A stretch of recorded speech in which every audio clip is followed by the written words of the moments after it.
G'day, guys. Welcome to a brand new week. It is post-Easter week, I suppose you could call it. And it is, of course, the 23rd of April, upon which day we talk to you right now, direct from Tasmania in Australia. And my name's Jeff. I'll be joined very shortly by Ash, who'll be coming to us live from Brighton in the UK. All right. What should we start with? I think we'll start with the Forex Factory screen and see what news we've had today, and what news is upcoming for the rest of the day, and what we need to be looking for or looking out for. In fact, interestingly, I see a blue that is actually white. Mark against Tuesday, April 23rd, and I've got everything switched on. I haven't got the low impact news on. Let's put that in because that is probably a little bit telling if we put the low impact news on, in particular today, given that we have had the Bank of Japan's core CPI figures year on year, which were, as per forecast, a little better than last time. It really is the only sign that I can see that would have caused the whipsaw movement. I'll call it a whipsaw movement. It did happen over time, but it was a bit of a down then up for most crosses against the yen this morning. And we'll take a look at that in the charts very, very shortly. It's the only news apart from overnight. Again, I guess the credit card spending for Kiwiland, and they were a little bit more disciplined than last time. It appears, spending 5.1%. Spending 5. What does that actually mean? Change in total spending facilitated with the credit card. Oh, I yeah. think it went up 5.1% versus 6.4% last time. So in effect, that would be a reduction in spending, although it doesn't quite sound like that. Anyway, I don't know. Well, the Kiwi has gone down a little bit, I've noted, since then. So maybe that has something to do with what's going on in the market. But certainly the whipsaw that we saw on the yen crosses this morning may well be factored into this announcement, the core CPI figures, although it is flagged as a low impact news event.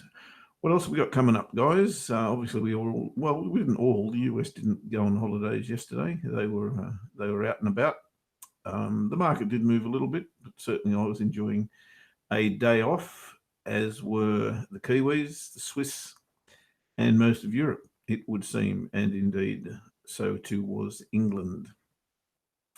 So that brings us into a slow news day, or slow data release day, and as we've spoken already, the Kiwi and the yen have moved on perhaps the back of those numbers, or perhaps the market was just getting too itchy and had to throw something up and get some trades in the market. Maybe that was the case. Anyway, upcoming for the rest of the day. Look, I'm not going to hang my hat too much on any of these. I wouldn't have thought. Housing price index, consumer confidence, new home sales. That actually used to be a far more important figure coming out of the States than it currently is, or is currently flagged to be. That may actually do something if I'm not going to be around at 3 p.m. London time, so it's not going to affect me too much. But if you are, maybe that one is probably one that could do something, but I wouldn't be too concerned about anything else, to be fair. Tomorrow, we've got CPI figures out on the Aussie. That's overnight for most people. And, well, it's early in the morning for me, most certainly. What else have we got? We've got interest rate announcements coming up on the CAD. So we've got the Bank of Canada's monetary policy report and the Bank of Japan as well, doing exactly the same thing, monetary policy statement. I don't know. Yeah, there is a conference attached to that, as there is to the CAD as well. So they're the big numbers for the week. They're the standouts anyway in terms of news events. Of course, the Australians, the Kiwis, and the Italians will be celebrating Anzac Day on Thursday. and of course that means Wednesday overnight for the UK. So we're having a big holiday week actually. Not too many people working, to be fair. But I wonder if that's going to have anything to do with the retail sales coming up in the early days of next month. We will see. So that's pretty much it, really, in terms of big news events. We've got the BOJ and the BOC both having interest rates and monetary policy statements, press conferences. So we'll be watching those with intent around about 3 p.m. on Wednesday, tomorrow, for the CAD. That's UK time, of course. And on Thursday, it will be, we don't know what time, to be fair. That is yet to be semaphored. It would seem it's only a tentative arrangement at this point. All right, so what's the market thinking? Not a lot of action, you wouldn't think. Certainly not on Monday, or Friday, rather, as we go back and look at Good Friday. That was a very, very slow day, of course. Markets virtually closed and doing absolutely nothing. So, as one would expect, Monday, yesterday, people keen to unlock the shackles, I guess. And a few charts did look as though they moved. We'll have a look at those shortly. But there's not a whole lot going on here, is there? The past 48 hours have been very, very little movement. Maybe you can read something into that. I don't know that I'm too keen to do that. There's a little bit of a suggestion that the yen is strengthening, certainly against the Aussie and the pound, you can see there. We can see that there's a little bit of yen strength around about the place. Dollar yen still just going sideways pretty much. It attempted to break out of that week-long range, which is very, very tight, but bounced straight back, as did a lot of crosses against the yen this morning, as I said, with that whipsaw effect, perhaps on the back of the CPI figures. We will take a look at the charts very, very shortly, but I can hear him in the background. It's very good post-Easter Tuesday to you, Ash. How you doing, mate? Hey, yeah, very good, mate. Very good. Actually, a pretty nice break. Nice to get away from the charts for an enforced break, actually, because even when I would take a day or two off, I've still got my face in it somewhere along the line. So it's actually quite nice that the market's closed and you can't do anything. Where'd you go and spend a weekend in the country, mate, or what did you do?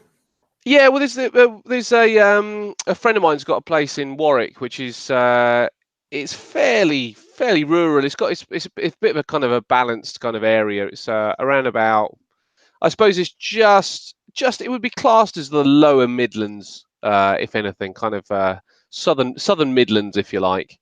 Okay. But it is where the countryside really does start to kick in, because obviously I live on the beach, and as we go up south, as we start to head south, we kind of run into the kind of London area, which is obviously a lot more built up. But as soon as you get a little bit beyond that, then the country starts to get a little more idyllic, and it was great. It's, the properties up there are, you get a lot more for your money, so you get a lot more land, and my friend's got a fantastic place with a little, almost like a seven-a-side football pitch. He's got like a little seven-a-side football pitch Okay. as part of his garden, and he's got a grass kind of, almost like a small hill that joins the lower garden to the upper garden, and he put one of those it's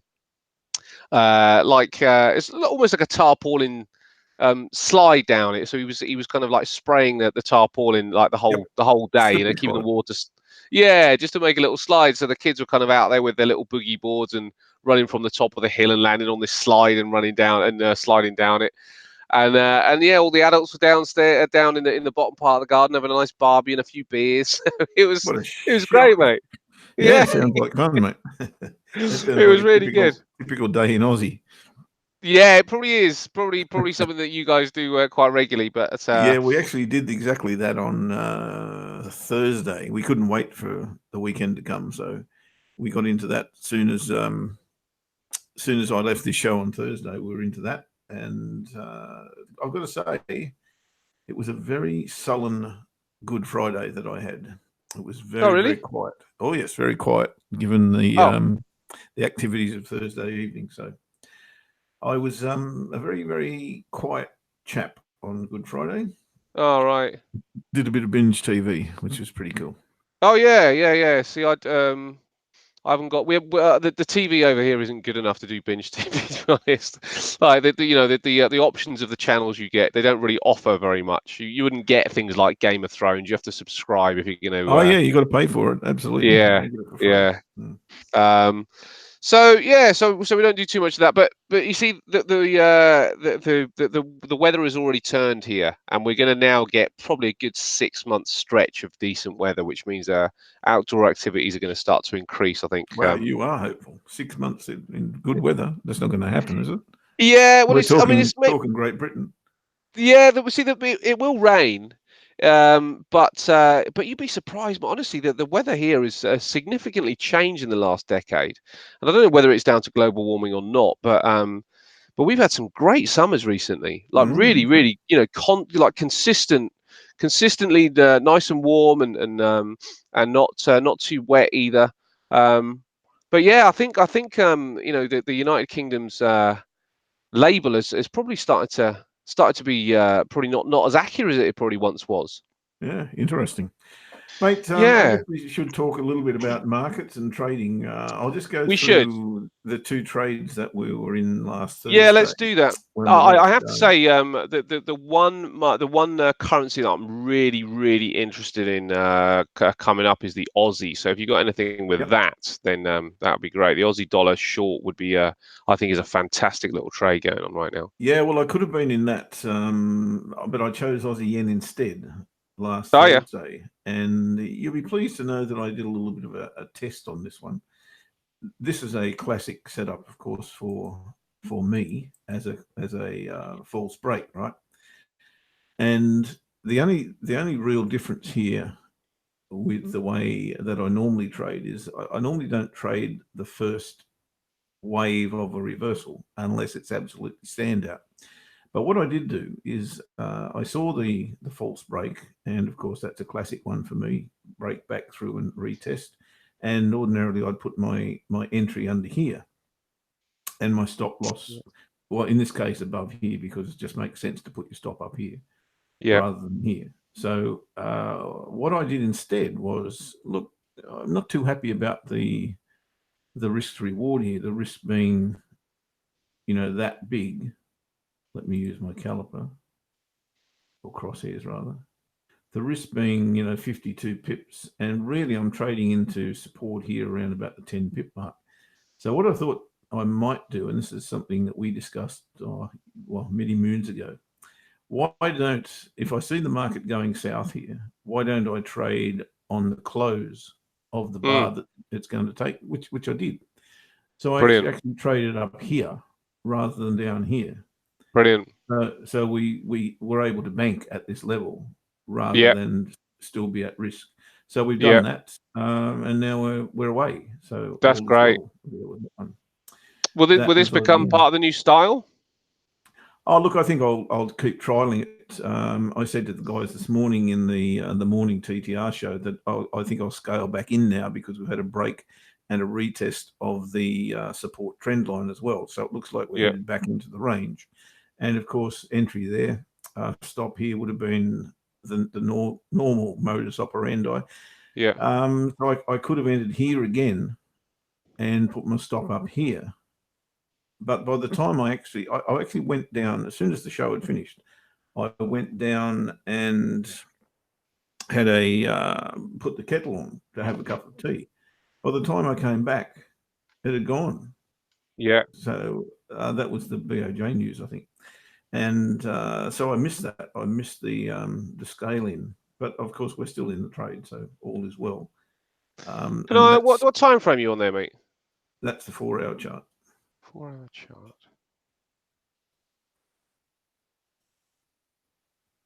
Got it.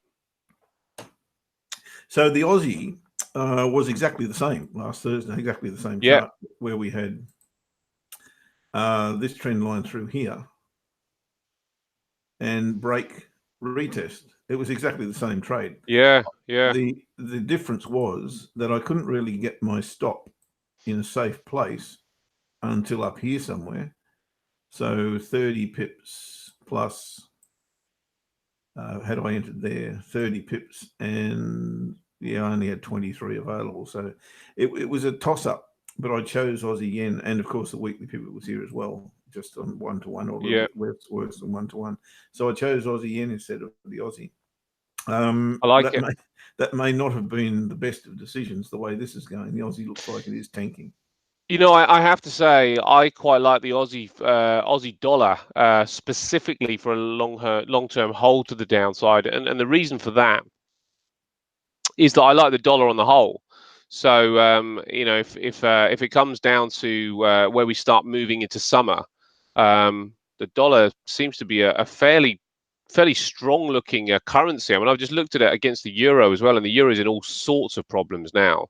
Because it's just put in a potential reversal here, and I think we could get a stronger dollar coming up, um, which means that the if the Aussie is going to be weak, it's good to get it against the dollar. I mean, the yen may end up being a decent currency, but I think the dollar is the strong one in the pack for this next quarter.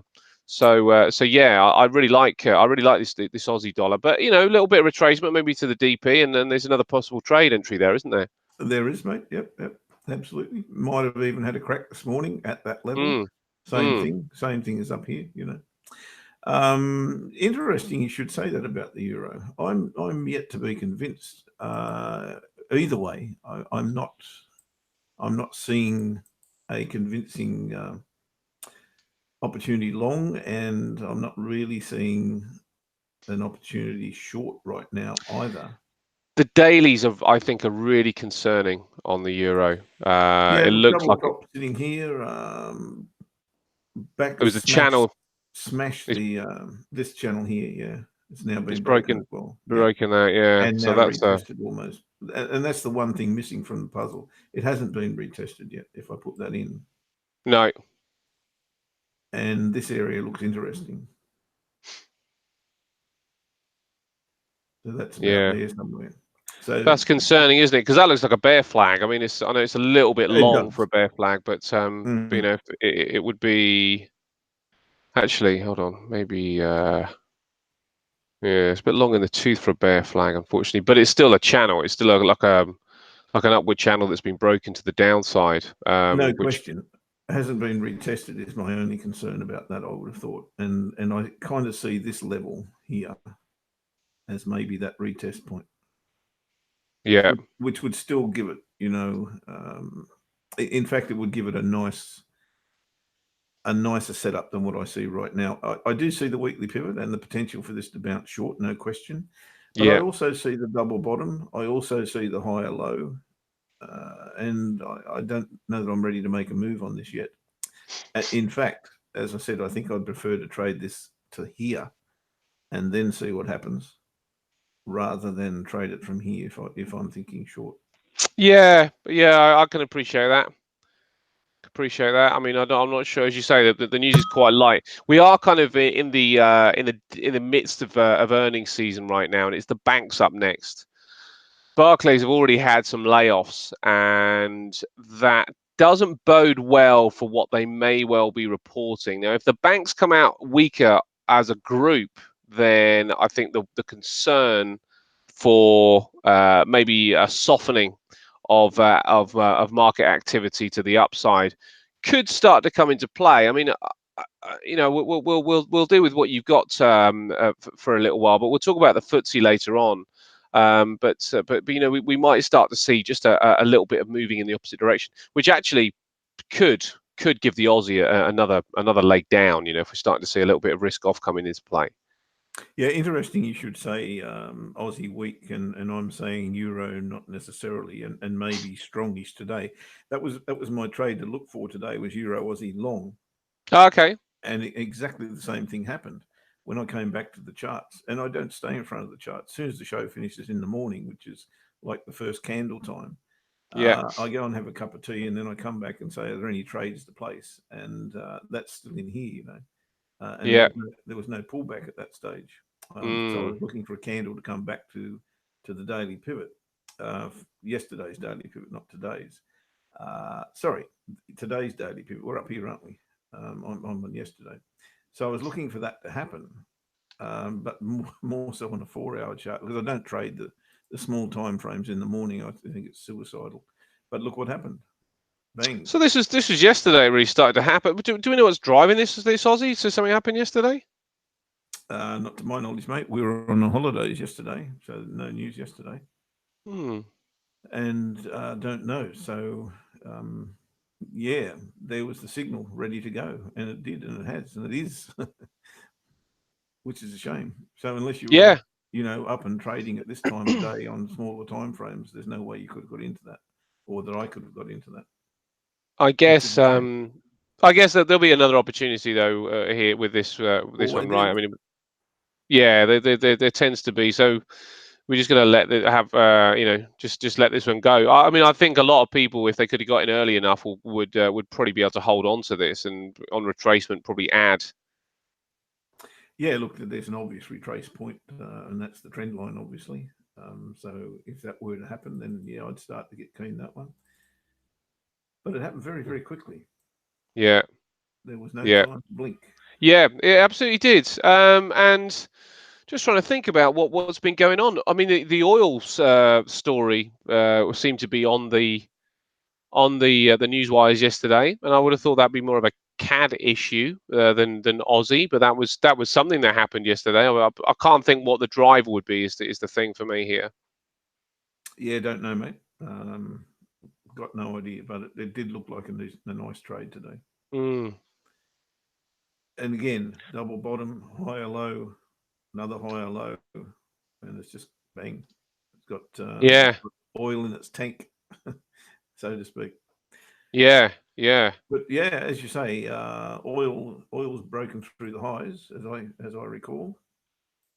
Yes, oil has Yeah, it broken through the has. highs. Donald Trump has decided to waive the allowances, if you like, for people to go and buy Iranian oil. So he's talking about introducing these sanctions again if you go out and buy some Iranian oil, which has affected oil positively, obviously, because that would mean that there could well be a bit of a supply issue. Yeah, it might be a nice scalp on here though. A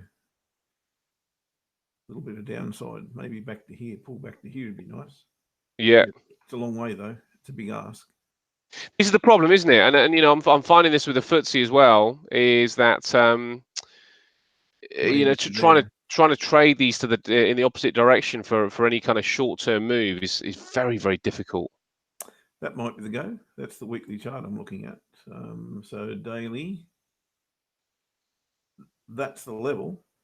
That's definitely the level. If you have go back to the weekly chart, this one here, I'm calling that as resistance, strong resistance at Yeah. 66, the level, the figure. Pull back to here, 64.13. Can we do that? No reason why we can't. We've just got to get the right signal. So it would have to happen on a smaller time frame, of course. Yeah, gee, this feels like a long way down, 64.30. It does, doesn't it? Yeah, considering how crazy the move has been. It almost feels like you need to wait a day, doesn't it? You need to see something if the daily, on the daily chart, if you got some sort of shooting star up here, um, Yeah, you that just might can't drag jump it in down. here. There's nothing to suggest that you can jump in right now. That's for sure. No. So I've got to look for something like, a double top, or as you say, a shooting star, or anything that suggests that there's potential for a reversal. But it's certainly not there at the moment. So that is going to be a No. tough one on oil. Yeah, absolutely. Well, amazing with some of these markets. They're just because you kind of rely on news to turn things in the opposite direction. For a significant enough amount of time to give people a chance to get on board. But it just hasn't happened, is it? And actually, things just are starting to mount up in the opposite direction for things like oil. And the FTSE 100 actually quite specifically is just on a crazy tear to the upside that it's just really difficult, really, really difficult. And I'll show you the open because we just opened up. Yep, just now. Let's bring it up here.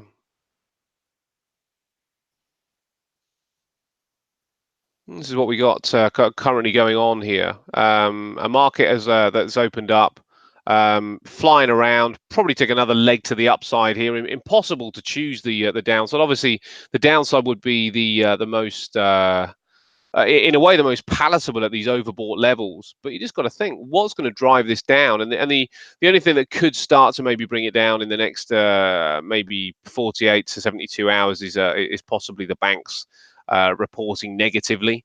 But for a genuine catalyst, obviously there could be an easing just because of profit taking, but for a genuine catalyst to bring it down, then I just don't know what it's going to be, mate. It's just pretty astonishing that the low volatility. That the only other thing I suppose that could happen is that the market makers take advantage of all the people that are caught in the longs up here, just to kind of sell off and take some decent profit. Bringing this onto a longer term time frame, this is what we got. First time that has happened. No, absolutely. Just a little trap up here could be being laid, but huge move to the upside, and now we're just starting to ease a little bit in the same direction. So we're easing to the upside in the same direction, and it's losing a little bit of power and pace up here, but still continues to hold on. So every time it does start to, this one was a really good example actually. It looks a little bit overblown even at this level. It breaks to the downside, shoves back up again, and continues its move. And now it looks like it's even broken out of another upper level. But when we bring these onto longer term timeframes, the weekly specifically here, this is where we sit. It's just about around this high here, and it's anybody's guess where this goes, because this could quite happily go to this point and still be called a decent place, and that looks a lot more obvious up there. This area up here to me looks like a much more obvious place, but to get up there with no retracement, it's just very, very unusual for this to happen. And I suppose the low volatility environment is just making this market very difficult to pick. I wouldn't want to choose it to the downside because it's just so vicious to the upside. It just the bulls are gobbling this up. We're probably about to hit a point of support here around about the 74.14. So watch the bounce around about this point. Somewhere around here, when we look at this, there's likely to be another grab for some upside as we see this level of a breakout. So another grab for some upside. Yeah, I just don't know what brings this down, mate. And upside is concerning me because it's so overbought. Downside is concerning because it just has got so much enthusiasm. It's making trading quite difficult, actually. Well, it's not making trading difficult. It's just making trading. It's just not very enjoyable to not have an opportunity to get in, which would be at a good price. There's opportunities to get involved here, but the price is so overcooked. I don't know how I can get in and hold on. I think that's across the board. It's been very difficult to find a reasonable level to get into the market unless you're willing to take risk. Unusual. I'll call it unusual risk. Yeah, I think that's fair. Unusual. Yeah. And I think that's pretty much what needs to be taken into consideration right now. Is okay. Do I add risk to my trading at the moment, or do I just wait it out? Because it will change. It'll come back. There's no question. Yeah. But when I look back, I see things that are absolutely crystal clear, and it doesn't seem crystal clear at the time. No. Well, we did trade. This is dollar yen I'm looking at, and let's have a look. traded. Sorry, mate. You do your thing. I've just got somebody at my front door. Sure. I'll have to take the screen, I think.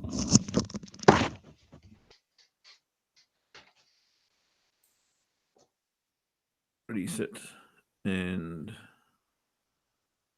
go. Dollar yen. This was the other one we traded on Thursday, and this was just a stock standard trade. There's nothing new about it. There's nothing surprising about it. It's a lower high on the back of a bearish engulfing bar. So, I'm going to take that every time off the top of a range, but it is higher in risk because we're trending to the upside and we've just put in a new high. So that makes it a little bit dangerous. And interestingly, because it was Thursday evening before a Good Friday, I actually moved my stops to entry, and unfortunately, I'm now out of that trade where I still should be in it. I guess I should still be in it. Sorry, under different circumstances. That's not the right thing to say. I shouldn't be in it because I did exactly as I needed and wanted to do. So, but when I look at this, I see bearish engulfing bar, lower high, top of a range. Of course, I'm going to trade that. But really, the market has gone absolutely nowhere. I got in here. Looked like we were off to the races on this candle. Not that I saw it happen. This was again the first candle of the day on the 4-hour charts. But then, bang, we're straight back to where we were. And that's the thing that's pretty hard, I think, if you're trading intraday, to actually get your stops in the right place. And I guess I don't know about eliminate, but to combat these spikes that we see, and we're seeing a lot of them, a lot of these spikes, and that's what makes it very, very difficult, I believe, to actually get your trade management right. The other side of that coin, of course, is you still want to be safe in the market because of the low volatility. It can go anywhere at any time. So if you think you're in a decent run, that can change very, very quickly. And for that reason, it is, in my opinion, that's the difficulty in trading this. You want to get your stops well out of the way of those spikes. So in this case, my stop was up here, whereas under different circumstances, if the market was full of volatility and trending beautifully or trading beautifully, then I would have put my stop loss here instead of up here. And I think that's the key at the moment. You've got to get your stops wide enough to withstand these spikes that are happening. But this also opens up an interesting opportunity for me because I like to trade 3 false breaks.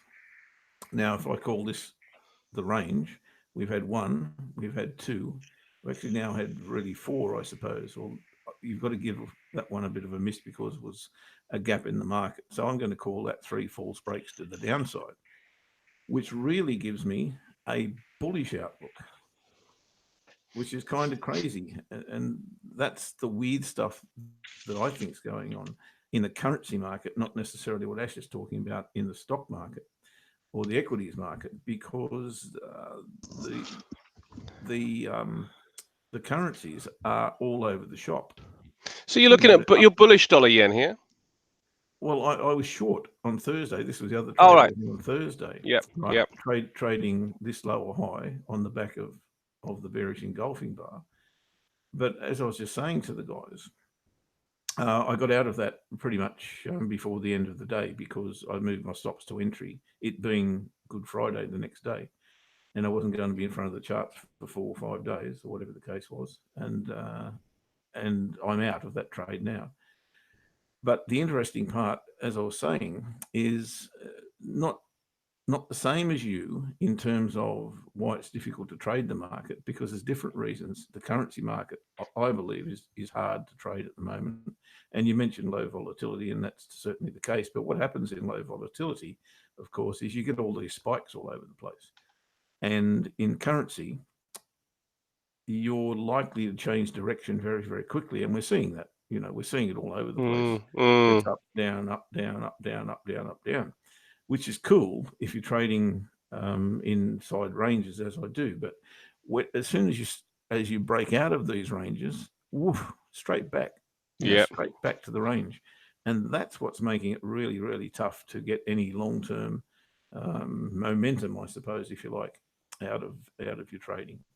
A couple of exceptions, of course, there always will be. But if you look at dollar yen, this doesn't like to spend a lot of time in the range. It's a trending currency or trending currency pair.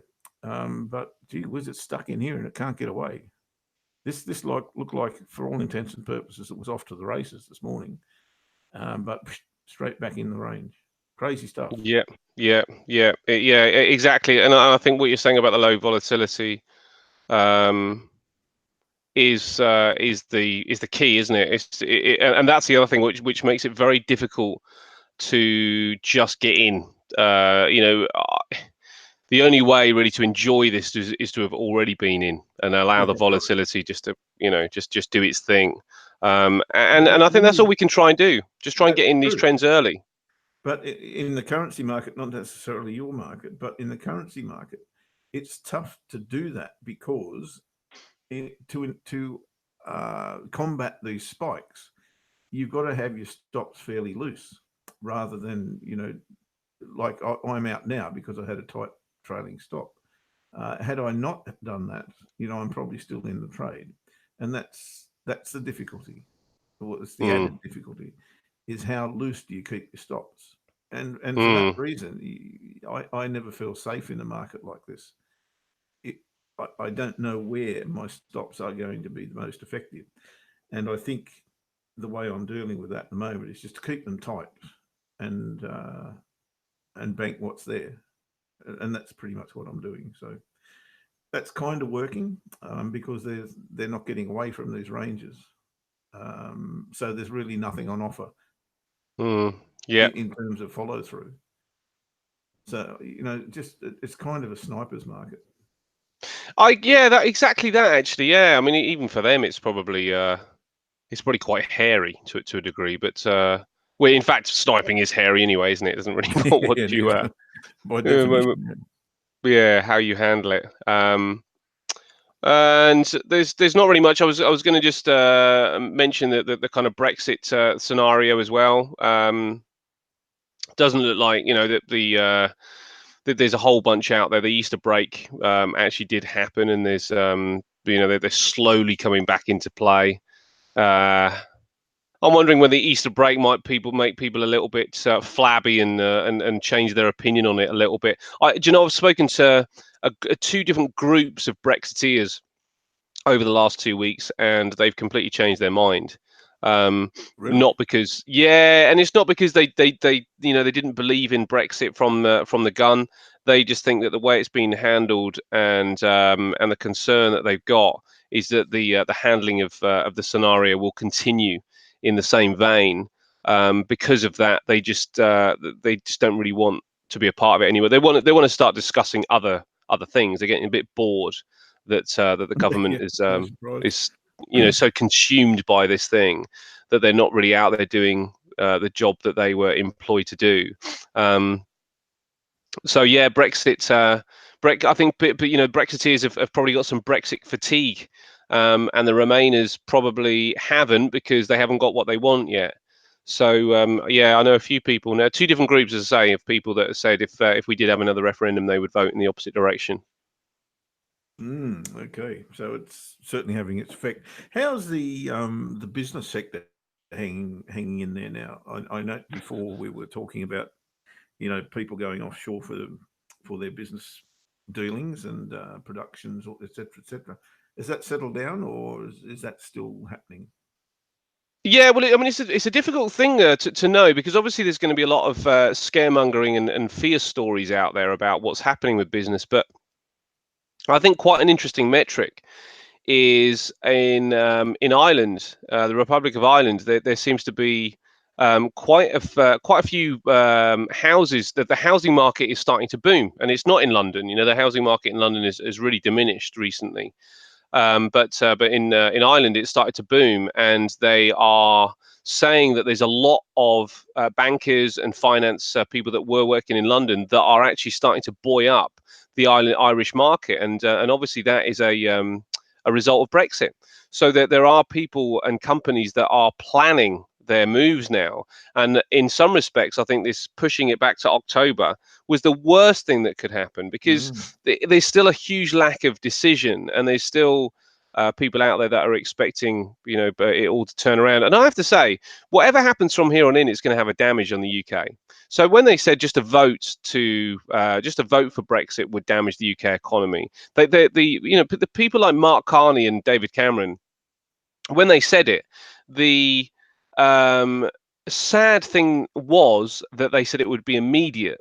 And if they could have if they could have maybe rode back a little bit and said, in the course of 5 years, so in the very near term future, there will be a a negative result of Brexit, just from having a vote for Brexit, then they could actually come back with a little bit of kudos now and a bit of validity, because they would have been absolutely right, because it is just a vote that has actually forced these businesses out of the country. And I've just had a look on Bloomberg, and there's a little headline on Bloomberg which is saying Paris is going all out for London's Brexit exile. So Paris is trying to get them. Ireland is probably not even trying to get them and attempting to get them, but is getting them almost by default, because they've got a much closer cultural link to the UK, and actually a lot of these businesses really like the UK culture,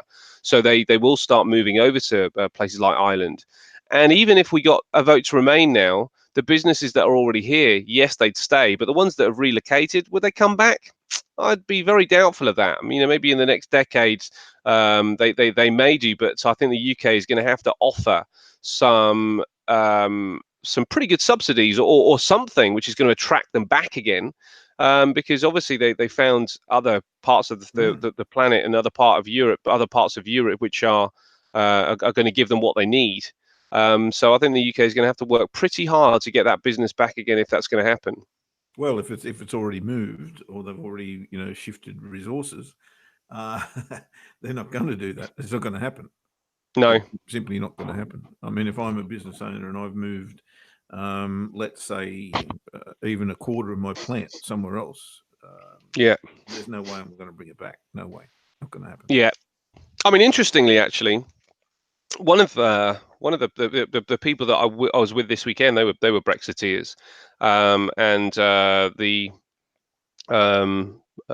my friend, he works in Formula One. So the people we went to see, he works in Formula One, and his wife works as the head of the head of branding, and she was working for the head of branding for Jaguar Land Rover. And Jaguar Land Rover have just obviously had a lot of layoffs. Now, I don't think they put it down to Brexit, but I think the understanding that it had something to do with it.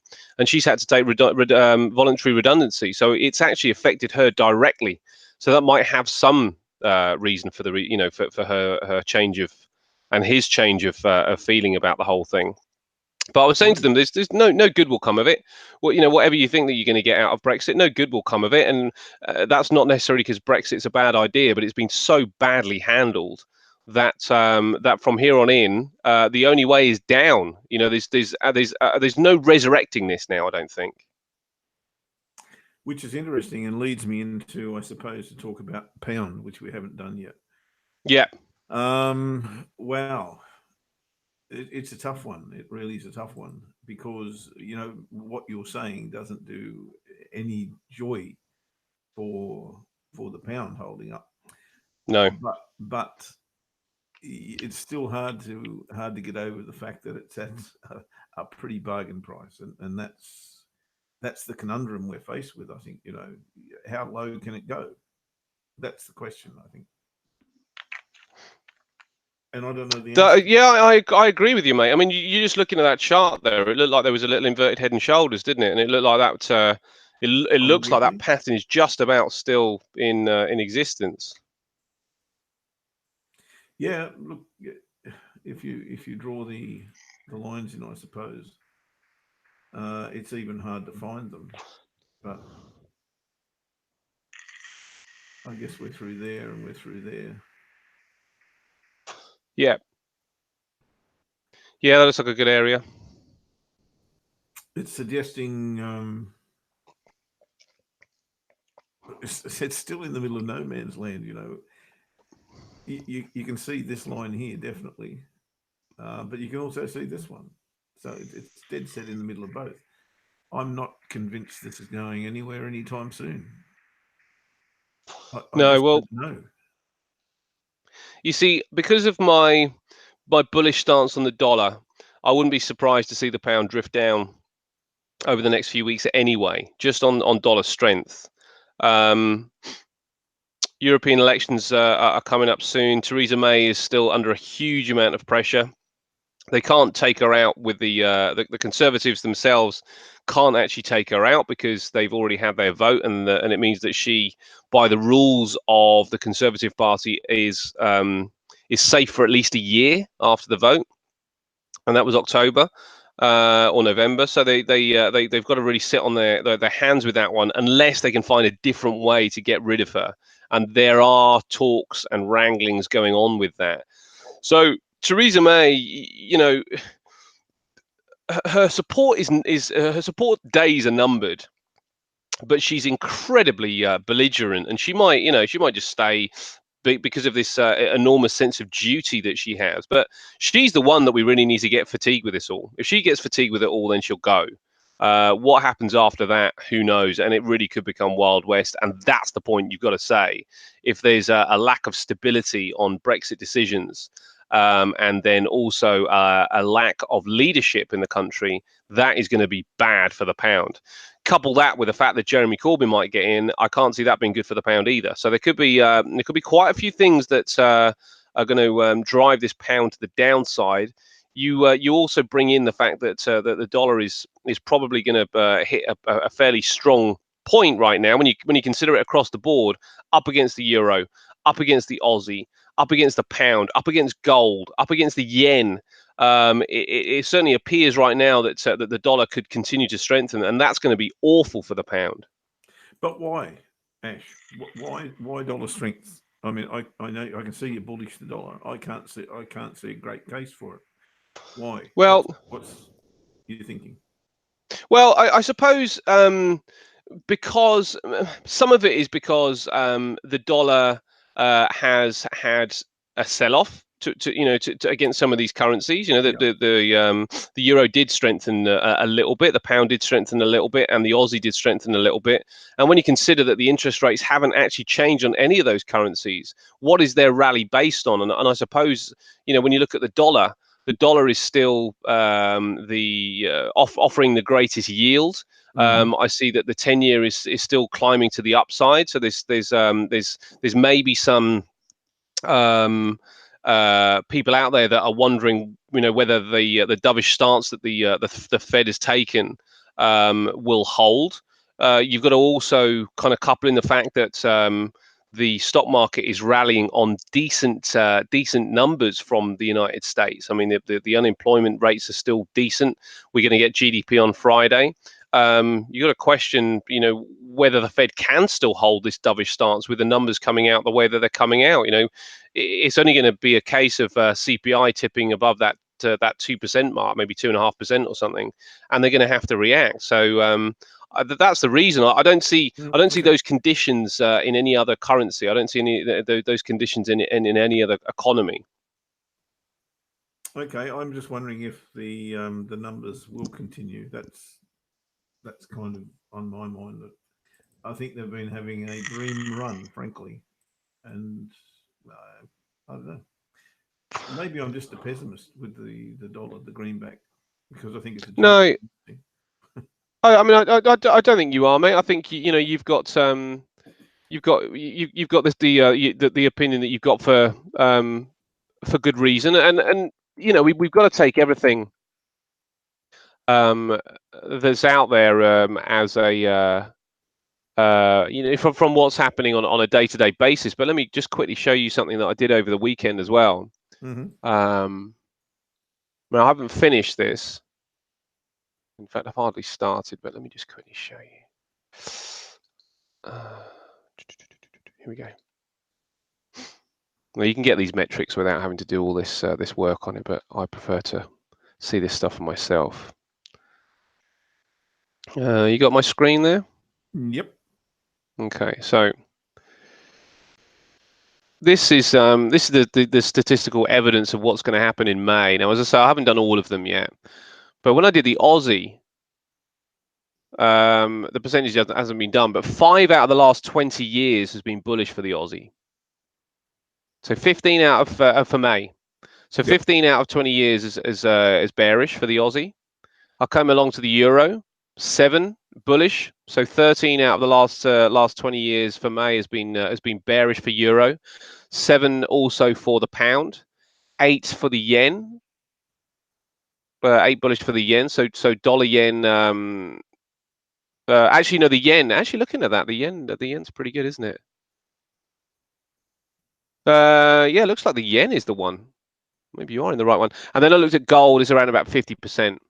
So that suggests that the dollar and the yen are probably the currencies to be looking at. The yen actually slightly pips it. Now, I wish I'd checked that before properly, but the yen slightly pips it. But certainly the Aussie's weakness is pretty palpable. 5 out of 15, 5 out of 20 years being bullish suggests that if we get a May which is regular, then we could be headed for some downside with the Aussie. Now that move to the downside has already started.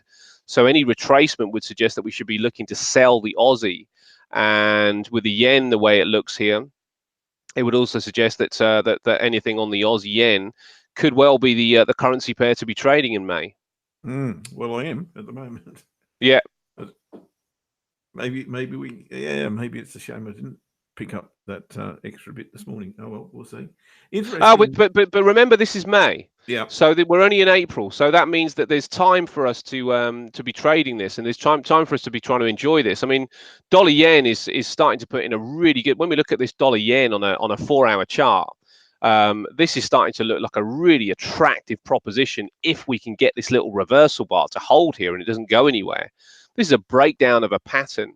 A break and a retest with a bar. I mean, what more do we need to trade than that? And it would just suggest that that if the dollar yen is to weaken throughout the next month, we could be right the way down here before we have to really worry about taking anything off the table. Yeah, one thing concerns me. If you look, and I said it earlier, we've had 3 consecutive false breaks of what is a very tight range. I have to admit it is a very tight range. But as soon as I see 3 false breaks in a row, I'm thinking opposite. I'm thinking long. Pardon me. So, and I do admit that that little range is tiny. Let me go back to it and show you. Where does that long lead us to? Okay. Inside bar in the week. Do you know what, mate? Just looking at this. Sorry to cut you off here. This little inside bar on the weekly chart as well. That could be fairly significant, couldn't it? It could. It certainly suggests that there's some anomalies going on up here. Yeah, look. I mean, to be honest, I wouldn't really want to trade dollar yen if I could help it. When you look at how weak the other currencies are, I prefer to trade the yen against some of these other ones. Certainly, the Aussie yen that you've got is the one that I'm most envious of. I think if we look at the dollar yen daily chart, that's kind of telling us a lot, and it's telling us, and exactly what you just said. Then it's telling us that there's nothing doing, and there is nothing doing. Yeah. It's absolutely flatlining, and has done so for the past week and a half. But that said, if I look at the 4-hour chart, it's starting to give me that 3 little Indians upside down signal. And there's the range there that I've chosen, right? The weekly long range, maybe a little bit more. So we've had, even if you don't count that, we've had a false break to the downside here, false break to the downside here, false break to the downside. It's not a false break yet, but as soon as it gets back in here and closes in here, it is a false break. Looks for all intents and purposes like it will be a false break. And that immediately gives me upside thoughts. And where are we going if we go up? Well, I think we're going to here, which is, God knows when we'll get there, but let's use the edge of the range just for instance. About 100 pips away from there, and let's say around about 2 weeks away from there, perhaps. I don't see any other level that is significant at the moment. We're at this level here. I can actually see that going now. I can see that going to there. Whereas before, I was an absolute bear. And look, to be absolutely frank, I'm sorry I'm still not in that trade short, because it could easily go short from here, easily. I'm interested to know why why this? And that's supposedly on the back of the Bank of Japan's CPI or core CPI figures that came out this morning. But why go there and then immediately back to where it came from? Why? Why does that happen? Well, why that area to bounce from? No. Why is the market not prepared to sell this further? And that's when I start to think, Yeah. well, if it's not doing that, then something else is happening. Do you know what this could be as well, mate? When you think of the carry trade, Yep. it's possible that with some decent numbers from Japan, people get a bit spooked about their carry trade and be thinking, huh, we've got this on for a while. You know, we're looking to hold on to some dollars Yep. for at least a year. Then you get some CPI figures out of Japan, and they think, well, I don't really want to be caught in this for as long as I thought. And if we get a few numbers that come out of Japan that are decent, then that could really strengthen the Japanese yen. You know, without any real movement, without any real action from the central bank in Japan, it could see some specific action just because people are a bit concerned about the possible carry that they've got on. Yes, I understand what you're saying. What does seem unlikely to me, though, is that the Reserve Bank or the Bank of Japan will come out and try and inflate their currency. That Yeah. doesn't make any sense to me on past performance. You know, But is it also not the role of a central bank to have to react, if numbers suggest that there's something to do? well, yeah, that's true. But they're I won't say funny cattle, but they kind of work their own magic. You know, the Bank of Yeah, Japan. They are a force to be reckoned with, in my humble opinion. You know, many times you've thought that, yeah, this has to happen, and quite the reverse. You know, they're absolute sticklers for keeping their currency in well, what they consider to be the range of their currency should be in.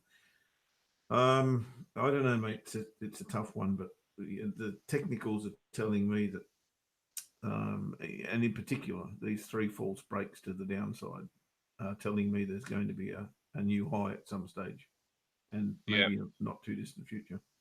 yeah. Yeah, well, I suppose it could still actually carry through, couldn't it, with a new high, and that May metric coming into play, because obviously all we're looking for is for the close beneath to be beneath the open, so it could rally for the next 3 weeks, essentially, or even 4 weeks, and then just tank in the last week of May, Absolutely. and that to be to happen, but the other thing is that it may not be the best currency pair to be looking at if we're looking at stronger yen and potentially, fairly strong dollar. But that weak Aussie does suggest that you've got an absolute cracker there to me. Yeah. If we have a look at the Whether bigger you get picture, to add to it or not, I don't know. But the fact that you're in it already is great. I think there'll be plenty of opportunity to add to it, Hmm. because it's only just turning now. You know, hanging on is going to be the biggest worry here. I think not getting back into it. I think getting back into it won't be difficult at all, because there will be chops and changes. In particular, what we're just talking about. You know, what happens on, is it tomorrow? Maybe it's tomorrow, or yeah, I think it's tomorrow. I'm lost What's myself. that? The BOJ stuff. Oh Is it yeah, yeah, yeah, tomorrow or Thursday? One of the two. So you know, this will move around a little bit, I do believe. And you know, modus operandi as normal for me, because we've now come back into the range, or potentially come back into the range. That's a weekly chart I'm looking at right now. You can see the range is very clear as we come back into it. I'll be looking for the first lower high. Hmm. So, and you know, that will happen. I just hope it happens somewhere up here rather than down here. That's all. So, Yeah, you know, that's going to be pretty clear to me. If we do get, say today we drive back in here and then the next couple of days we find our way back to the top of the range and then put in a lower high. That's going to be an automatic entry. So, yeah, I think there'll be more opportunities to get in here. Yeah. But I no, will. I'm really happy with the way we spoke about this many moons ago, and my entry is normally here, as I said. But to get in here is a real good bonus. I like that. Oh, absolutely, mate. No, that is absolutely brilliant, isn't it? That is where you want to get in. I mean, you managed Mm. to get in actually at a really in a way it's an obvious level as well, isn't it? When you consider what happened over there, where you started to draw that trend line on the 11th of Yeah, April. yeah. Yeah, there's a lovely level of resistance there, and also when the next day opened and it was the daily pivot, that high test is the spooky bar, which would have taken a lot of people out. You know, there would have been a lot of people that when it managed to get in at Absolutely. the highs that you did had a really tight stop, and just And got dragged. normally I Yeah, definitely would have had to stop here. yeah, But recognizing, I think, that the market is in spike mode, and by that the low volatility I'm talking about, you get spikes like that all over the place. yeah. I think it's definitely wise to be on the conservative side in terms of your stops at the moment. So yeah, look, I'm really happy with that trade. Really happy with that trade. Yeah, that's a great trade. Great trade. God, look where that is. Look at that entry. Poetic, mate. Poetic. There you go. Yeah. FTSE 100 is continuing to struggle with upside right now. It did take a bounce in the area that I was marking off, which was the 74.14. It actually dipped a little bit lower than that, but this area here it's taken a little bounce from that point. But it's struggling. It is really struggling, and where I would in many respects be happy to buy this. I've just looked under the hood, and I will show you what I see. And it is, let's get this a little bit more up to date. It's on a slight delay, this, but 29% of stocks are 27 actually in positive territory. We got one that's flat here, which is leaving 70% of stocks in bearish territory right now. Now, interesting, Royal Dutch Shell is to the upside. BP is to the upside, only slightly. Royal Dutch Shell is almost at 1%. BP is also up. Now, we were talking about oil earlier on, so you'd expect the oil stocks to do pretty well. Checking this out on a chart here. If we bring this to, let's have a look at this on a 4-hour. Yeah, it looks like a pretty good place for a bounce anyway, but there's a little gap here. And it looks like Royal Dutch Shell is going to have a pretty good day today. Continuing to move to the upside, bringing these onto dailies. Looks to me like, well, it might find some resistance, but it looks like kind of a lot later in the picture though. So this is a classic example of a technical setup where price has taken off, come back to a point of support, and continue to go. Then there's some news that can give it some follow through. So you'd have to say that this particular setup is going to work out. And this is where I find setups are really interesting. Is that some setups work out and some don't. But when they've got news to help them out, you've got to say that the probability that it will work out is a much higher. So we see Royal Dutch Shell moving to the upside, and that will probably continue. Quick look at BP. And we're seeing with BP, similar setup, gap to the upside again, and a nice bounce from this level. So you'd look for that one to at least push back to its highs. People will be taking profit in those levels and seeing if that one can run, and if the news continues to happen with Donald Trump and everything else, then you'd suggest that probably will. Obviously, these have got a boost to the upside from the oil rally anyway. I'm sure that both Royal Dutch Shell and BP traders will be a little bit concerned with how overcooked oil is, but right now they're looking fairly positive. We'll have a quick check on the banks. Let me just bring in the banks.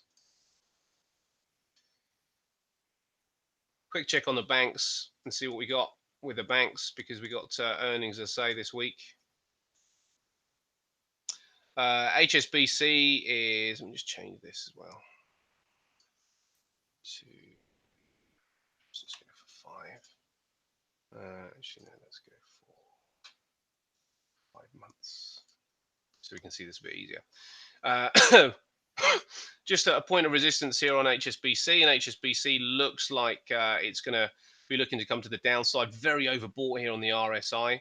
Low volatility could cause a problem if those earnings come out weaker. Then the low volatility may well drive this down fairly fast. Standard Charter on the FTSE 100 is also pushed fairly aggressively to the upside. Overbought territory, overbought and embedded up here as well, so much more difficult to read. But the fact that we've got low volatility again could be the same thing for them. We see the Royal Bank of Scotland potentially a level of possible resistance up here. A little bit difficult again to read because of how overblown the market has been, and to try and get a place where this could come to the downside could be tricky. Let's just have a look at this. There's a little trend line along there. And I tell you what, as soon as I draw in a trend line, it starts to become easier to start to see a pattern here. Because now I'm looking at this possible area here being something of a possible. Let me get rid of this one. And we'll duplicate this and drag it down here.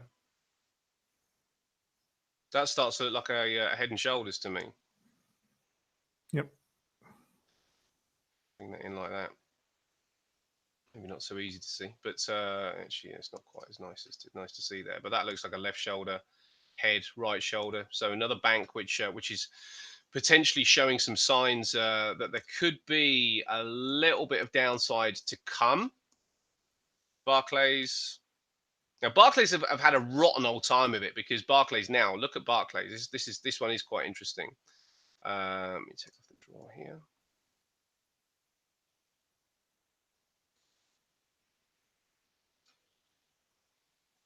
Take these bars to slightly longer. Let's go with 12 months. And bring this in up here. Fairly significant level of resistance as well for Barclays. Now Barclays, as I say, that they've had some layoffs, and that is not going to be too conducive to suggesting that their earnings are going to be that healthy for Barclays. So Barclays could well be another selling opportunity. And finally, Lloyd's TSB, another potential state, another potential area for some resistance. Now, I don't know whether this is going to change the trend, but looking back at Royal Bank of Scotland, seeing that there's a possible head and shoulders pattern would look like the most obvious pattern to trade to the downside. Barclays having its layoffs would be a potential way to try and trade this one to the downside. But the other banks really are kind of all grouped in. Barclays, I'm sure now, are going to be assumed that people will assume that that they are going to struggle to hit decent earnings. So that's what we got going on with that particular sector. Now that sector is quite a big sector in the FTSE 100. So that could be a possible driver. Now, as I say all that, the FTSE has just started to move back to the upside. Now this area here is going to be fairly critical for the FTSE, and if it can hold above that level, then the trend to the downside or the sell-off has failed. Now we've got another 15 minutes before that happens, so let's just check the last 15-minute bar. And the last 15-minute bar is a little bit unclear. It's certainly not an area that you'd buy from, but it could be an area that you sell from. So we've already had. Does there come a point where you just say, look, this is so overcooked that I just have to look for downside and look for an opportunity to trade it short? Yeah, I suppose so. The huge issue is the low volatility and the enthusiasm to the upside. And the only way that I could see this being possible to trade is without a stop.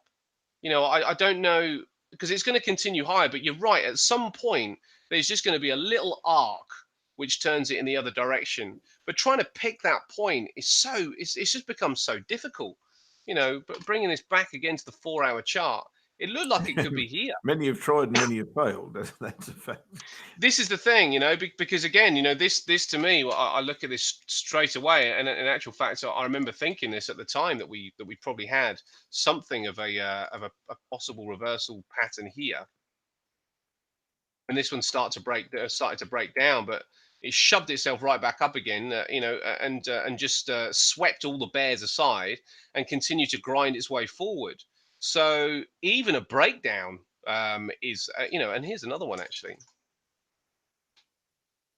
Here's another point that I was looking for that to be a hint that we could be moving to the downside. A breakdown of this level here, and again, just continue to kind of get back above the trend line and grind its way up. So it's to a degree, yes, you've got to say that there is a point, but there's got to be a catalyst. Yeah, where is it?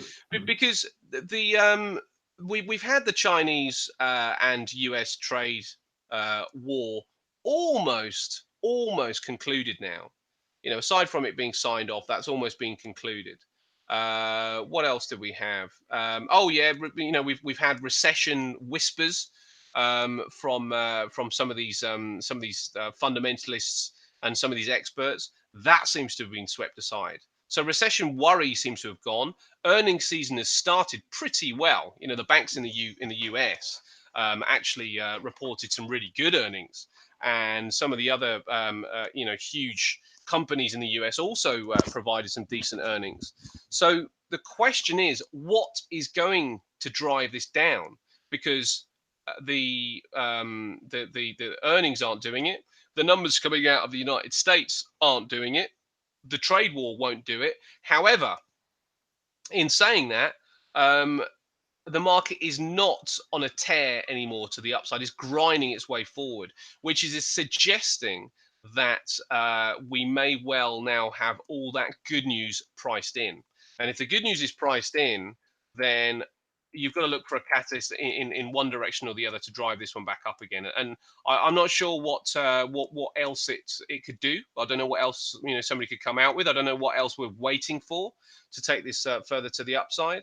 But right now, the numbers certainly don't suggest any downside. So what could happen is just a slow, painful move in positive territory, or just some hideous kind of sideways action, which we don't really go anywhere for the next month or so.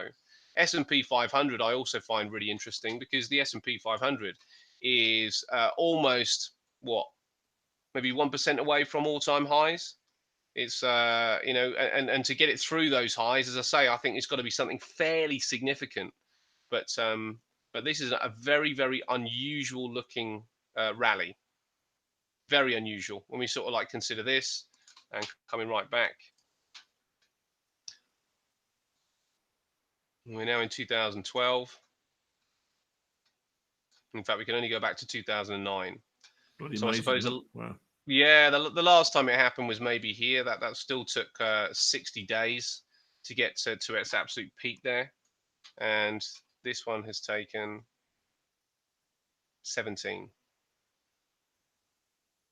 So a third of the time. Is it at its peak? Quite possibly, but certainly going from that point to that point looks like around about 600 pips. And if we go right back again to the other huge rally that we had at the start of the year, this one is not quite 600 pips, about 550 before we got a decent retracement. So 550 pips took 60 days, and we're looking currently at 60 pips taking 17 days, and also being very, very close to the all-time highs. So there's got to be something else that takes this through. Now, I don't know what that could be, but when, as I say, when all the other things were out there about the trade wars and everything else, you were kind of waiting on this trade wars to be resolved. as a huge drawdown in the market, and that seems to have been done. Draghi came out and said that the possibility for a recession is diminished this time round. He doesn't see the same conditions this time round. The Fed are very dovish. China are adding stimulus, monetary stimulus, to help their economy continue to flourish. Um, and the only thing that might put the brakes on it is when the monetary stimulus stops working. Because when that stops working, then what else have they got to continue to drive the markets forward? Played their cards, all gone. They may well have done. Yeah, they may well have done. I'm sure they keep something in reserve, but certainly, they were concerned enough to do what they did in the first place. But if that doesn't filter through, which it may not, we know we're at the possibly the end of a business cycle. Employment for these companies is going to get more and more expensive, because if there's a tighter employment number for the workforce, the only thing they can do to get more workers is obviously raise wages, and that has an effect on their earnings and their top line. So we are kind of in that phase right now. Well, that's But it kind doesn't. of what the world's been waiting for, isn't it, for quite some time now? Yeah. Because as soon as wages go, then everything else goes with it. Yes. Inflation comes in, interest Yeah. rates rise. All sorts of things are a result of that, and yeah, probably that's why. Well, it's definitely why we haven't seen that, because nobody's ready for that yet. Yeah, and I have to wonder, because obviously Donald Trump is one of the people that doesn't like how fast the Fed has moved. Yep. And you have to say, there is probably the other side of the argument that the Fed have moved at just the right pace, because the problem that the rest of the world has got is, without using any of its armory to raise those interest rates, then the interest rates from here on in could be really vicious as they try and curb inflation, if it really starts to kick into play in an aggressive way. Considering, as I say, where we are in the business cycle, I mean, that as you say, is the next step. So at least the United States may well have got just ahead of the game, so their progression could be a lot more gradual, whereas the rest of the world might have to react a lot more aggressively, which is going to put huge pressure on their currencies. Look, huge, absolutely huge, and a pressure cooker all the way around. Because if developed countries start to lift their interest rates too drastically and quickly, you're going to see all sorts of fallouts, because in general, the occupants of those countries are very highly leveraged, Yeah, and then if the wages don't match the interest rates, then you're going to have all sorts of problems. yeah, You'll have fire sales on houses, and that's right. mortgage. We've seen it all before, That's and right. we, I think the world has probably learned enough to not let that happen. Well, at least I Yeah. would hope so. Yeah, you would hope so, wouldn't you? But I still have to sit here questioning the likes of the Europe, the eurozone, and the amount of stimulus for the length of time that they've had it, um, being good for their economies. I mean, it's just astonishing that they've kept things that they have been for so long. Um, and just in the same way that this FTSE 100 has just rocketed to the upside in such a aggressive parabolic fashion, you think that the only way to come down is just as aggressive. I'm wondering the same with the eurozone.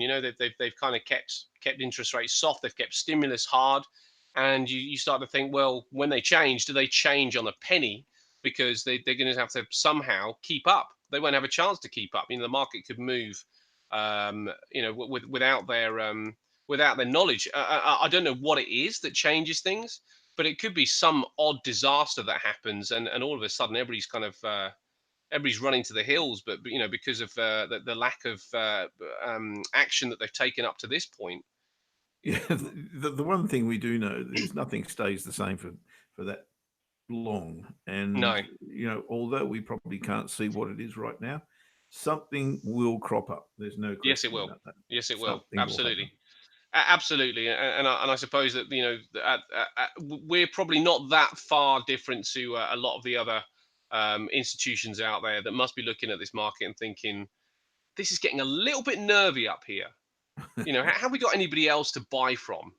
If nobody's selling their shares up, in these areas, then really the only thing that can happen is just an absolute a pump of shares onto the market just to drive things down again, just so they can get a better price again.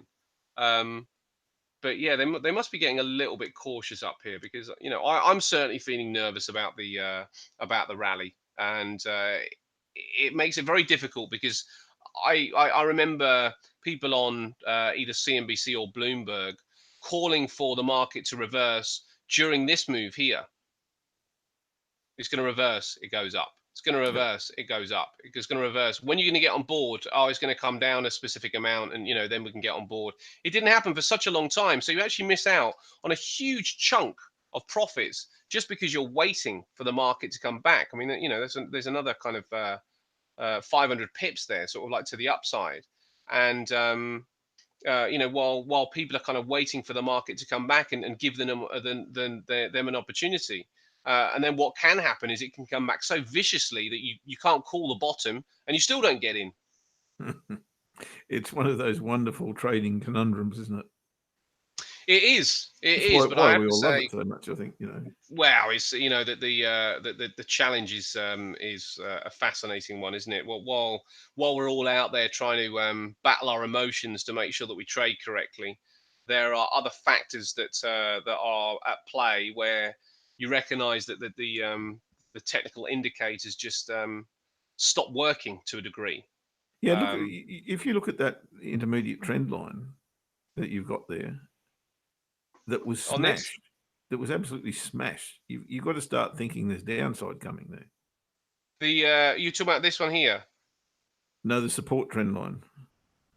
the support trend line. Are you on this chart here? Yep. Um, Can't see the date. Are we talking about here? No. Go. Every time I speak, it changes. Bloody annoying. I can't see your chart. There's a low. Oh, are you watching us or are you watching the? No, I'm watching your live chart. Oh, in the broadcast. Yep. Okay. So you've got a low around about the 4th of, I think it's Jan, maybe. 4th of Jan.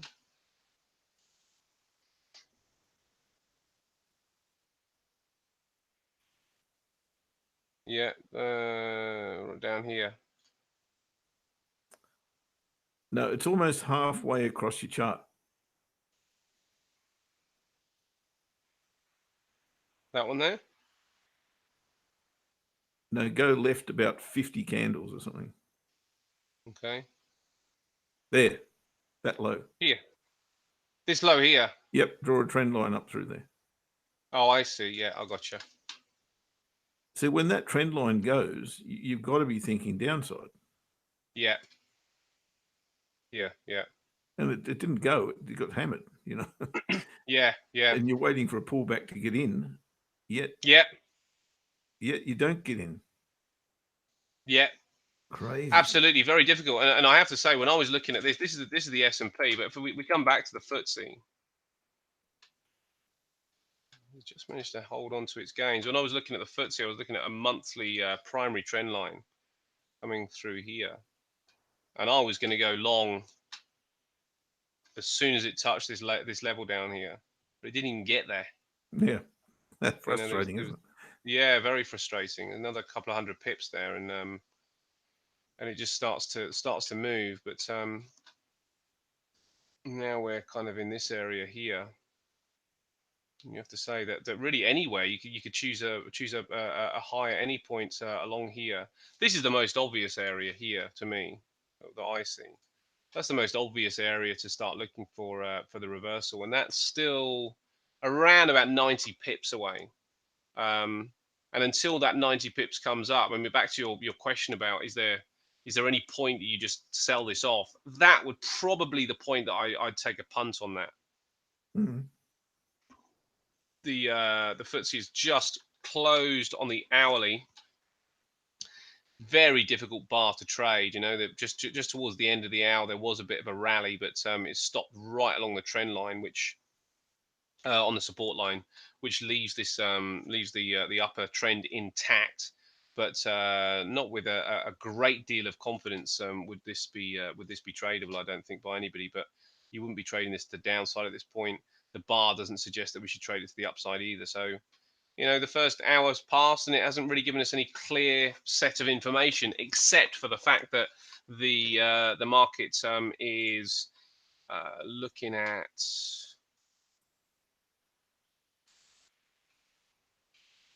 only 32% of stocks in positive territory. So, you know, the market breadth is pretty bearish today. So I think we're looking for a bit of weakness, certainly for the early stages of this market this morning. All right, mate. Very quickly, I'll go through the setups or otherwise on the currency pairs, and Right. then we might shove off, eh? Good stuff. Yeah, look, one thing I'm looking at here, which kind of interests me, but I'm going to stay out of it, is pound yen. Not because I don't think the pound can rally, but because the reward to risk here isn't very good. Wow. This is pretty much a classic setup, actually. Break, retest. Actually, I think I will put a small stake on this. If I get out there, I'll be okay. Yeah, all right. Why not? We'll go with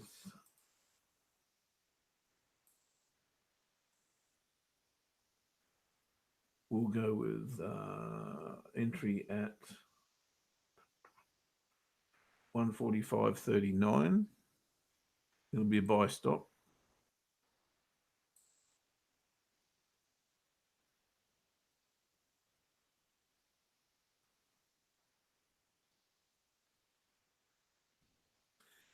And we'll put a stop loss. We'll, again, going back to what I said before, I would normally place it underneath that bar, but I'm going to place it underneath the swing, which is at 145.18. I'm going to call that 145.18.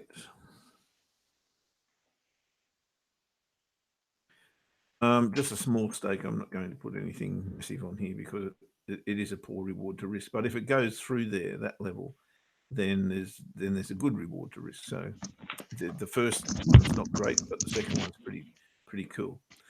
So there it is. Buy stop 145.39. The stop loss is at 145.18. That'll do me. And there we go. So we're entering here. We're going to take profit just around this level here. So I'll drag that down a little bit and give you a first take profit area. Bang on there, 145.44. So you've got about 6 pips of first take profit. You want to be getting, I'd get half off the table at that point. So take half off the table at 6 pips. Move your stop loss 6 pips from entry, which will be in this area here. So making it a free trade. And then exit at 145.63. That'll be the exit point. So that, in effect, gets you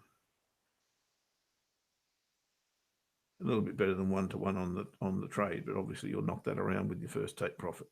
So that's pound yen. Another one I wanted to look at before I do leave you. Euro yen. Or was it dollar yen? Dollar yen. Dollar yen is the one we were talking about. Yeah, dollar yen. Now, this is really tough to take, and it is a dead set, no-brainer, poor reward to risk ratio. But I can't take this trade, and the reason I can't take this trade is I don't know where to put my stop. I'm thinking about a long here, right? I could put my stop in this area here. But really, if I'm going to think about this low, I've probably got to think about down here, the absolute low. So by the time I did that, if I'm going to enter here, trading straight into resistance and putting my stop way down here, my reward to risk is ridiculous. So it's just, you can't take that.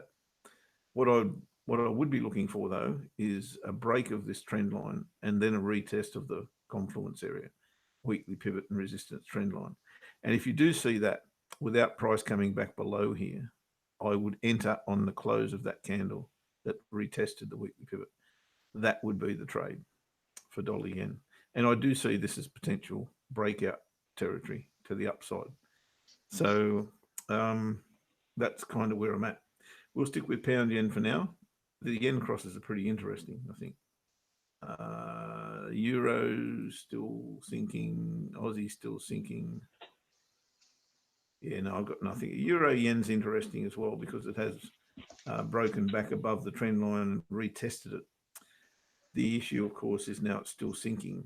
And again, by the time you've got your stop loss in here, your risk to reward is really, really poor. So for that reason, staying out of that and concentrating on pound yen. Let's see how we go. That's it, mate. I am done. How about you? Great stuff, mate. Yeah. I'm done too. I'm just going to be waiting on this FTSE, see if I can get a sense of direction. It's going to try to make some new highs here, and it may well get there, but not for me. Not for me. Just going to wait it out and see what happens for the rest of the week, I think. Right, mate. Happy days. We'll come back tomorrow and see how the pound yen went, and we'll see how Aussie yen's going. That seems to be going fairly well at this point in time. Yes, well into the range now, so that's all good. Have a great day and rest of the week, and as usual, we'll be back at same trade time, same trade channel tomorrow. see you later, guys. Have a good one. See you, buddy. See you, mate.